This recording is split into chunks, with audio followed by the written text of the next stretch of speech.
Good morning, this is Shay Eskew, as part of my Kona Inspired series, July 2nd. Wanted to share with you something that's very dear to my heart. That's what motivates me. I think so many people, when they hear my story, they always say, "Oh man, you've got such a story of adversity." Whereas I think it's one of passion. Passion for me to do what I feel is my God-given ability and responsibility. And that's to show others that no matter how difficult or how challenging things may be, anything can be overcome. I didn't say it'd be easy. I didn't say it would happen overnight. But it can be overcome if you're willing to suffer. When I say suffer, I mean truly suffer. Go beyond where other people are willing to go. Because most people don't like pain, and they will do anything to avoid it. Me, I realize pain is natural. It's been a part of my life for over 30 years. And I wouldn't trade it for the world. I've seen things, I've experienced things that most people will never have the opportunity, because as soon as they start to feel pain, they quit. They say, "God, this is too hard. Why me? Why can't I have it as easy as everybody else?" One of the things I realize, the better I've become an athlete in athletics, the more I've suffered, the more I've really put myself out there. And you realize truly the best athletes in the world, a lot of it is just hard work. They're willing to go beyond where most people are willing to go.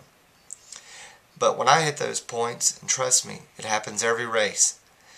I don't care how good of an athlete you are. If you're not suffering, you're not going hard enough. The thing I immediately call on is my wife and kids. They mean more to me than anything in the world. And I would do anything to not let them down. And there's been a few races where I questioned if I was going to finish because the circumstances were against me.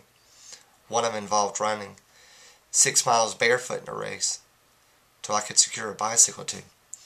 And the only thing that kept me going that entire time, because everybody kept telling me to quit, and I couldn't think of how I was going to finish. All I knew was I was going to finish.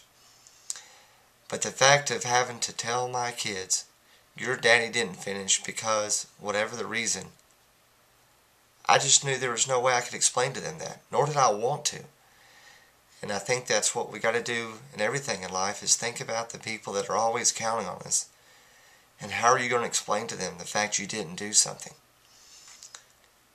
In every race or every thing that you compete in, whether it's triathlons or the workplace, you got to have that source of inspiration. You got to think about things in life are much bigger than yourself. And I think if you think about how many people you're impacting, I can't imagine you ever quit and letting those people down. Whereas if it's truly about yourself, you'll give in every time. But if you think about everybody else that's looking to you for inspiration, looking for you to encourage them to make a change in their life, I can't imagine you ever letting those people down. I hope that helps. I hope you realize that we're all human. We all suffer. We all experience pain the same way. Difference is some people welcome it, some people run from it. And I encourage you, if you really want to experience growth, run towards it.